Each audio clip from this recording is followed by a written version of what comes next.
Entonces, aparte de eso, ¿cómo vamos a saber cuántos silvícolas hay si ni siquiera se los ve, no se los puede contar? Bueno, y el contrabando por definición es una actividad ilegal, ¿verdad? Jamás nadie va a estar interesado en hacer saber cuánto se introduce de contrabando al país o cuándo se exporta al exterior de contrabando. Pero, habiendo hecho esa aclaración, se puede decir que si bien es imposible de cuantificar el contrabando de las mafias, que ya dijimos que es un contrabando criminal, y si bien es difícil cuantificar el contrabando hormiga, que ya dijimos que es multitudinario, sí se puede identificar más o menos el mega contrabando empresarial de productos de comercialización permitida. Estamos hablando de bienes de consumo, de bienes intermedios, de bienes de capital, etcétera, ¿no?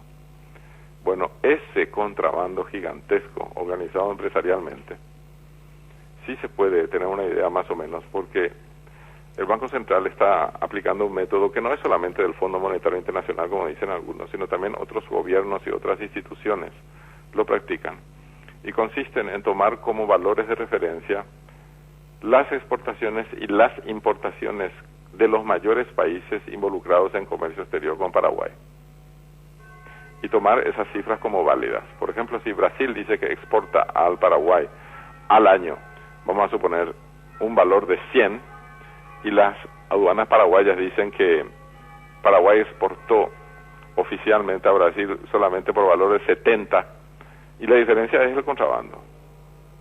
Lo mismo se hace con Argentina. Estamos hablando de los grandes países que venden muchísimo a Paraguay, también a unos países transoceánicos, ¿verdad? Se toman las cifras de esos países involucrados en comercio exterior con Paraguay y se construye una balanza de pagos, que es como decir, exportaciones de Paraguay son importaciones para ese país, y viceversa. Y gracias a esa estimación se puede determinar que el valor combinado del contrabando en este país, combinado quiere decir tanto el contrabando de exportaciones como contrabando de importaciones, asciende anualmente a por lo menos 5.000 millones de dólares. Y hay que subrayar esa expresión de por lo menos 5.000 millones de dólares, porque no estamos cuantificando el contrabando hormiga ni el contrabando de las mafias.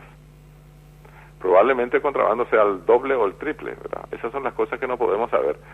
Pero si decimos que la cuantificación parcial del contrabando empresarial arroja por lo menos 5.000 millones de dólares por año, ya estamos hablando en forma contundente de la importancia extraordinaria que tiene el comercio ilegal entre nuestro país y los demás países, tanto en términos de cantidades o de volúmenes como en términos de divisas, ¿verdad? Es muchísimo dinero.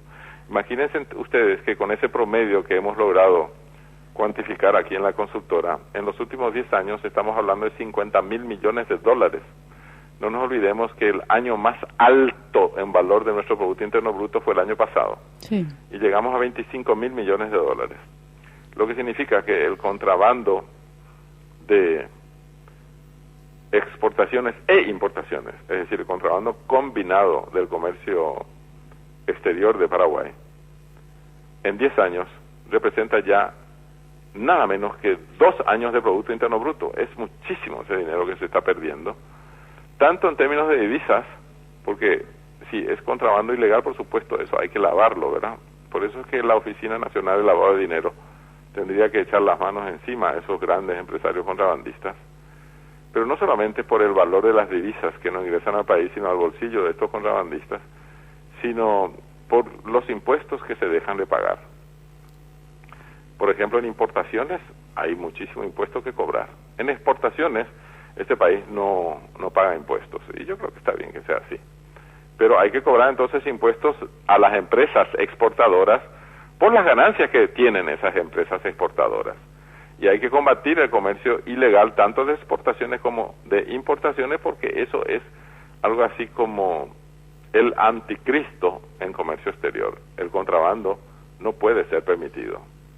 Sobre todo no en esas cifras siderales que tienen lugar en nuestro país, considerando el tamaño pequeño de esta economía. En otras palabras, que se puede demostrar en forma aproximada que la economía negra en este país es tanto o más grande que la economía blanca. O dicho en otras formas, la actividad económica ilegal en nuestro país es muchísimo más grande que la actividad registrada. Solamente que no tenemos idea de cuál es esa diferencia. Sí. Pero por lo menos el doble.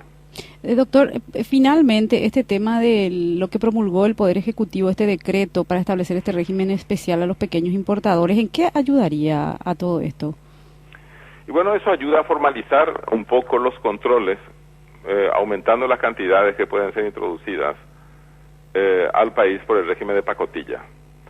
Es decir, pacotilla es, para usar una expresión normal y corriente, la cantidad menor que se importa, que hasta cierto nivel se puede importar libre de impuestos y a partir de cierto nivel hay que pagar impuestos.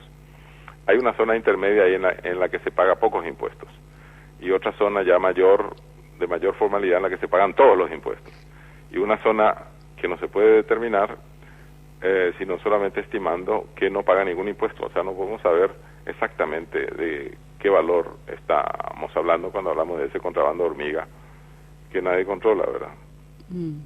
Así que es una forma de ir permitiendo la entrada masiva de productos a cambio de poder controlarlos y así cobrar impuestos, ¿verdad? Claro, y con esto podría permitirnos por lo menos acercarnos a esas cifras de contrabando en pequeña escala, diríamos. Y sí, con eso iríamos estimando mejor el contrabando de pequeña escala, porque ya va a ser legal traer cosas hasta ese nivel que están ahora considerando las autoridades, ¿no?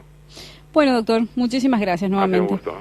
por todos estos datos, informaciones que nos brindan siempre desde la consultora, el doctor Ricardo Rodríguez Silvero.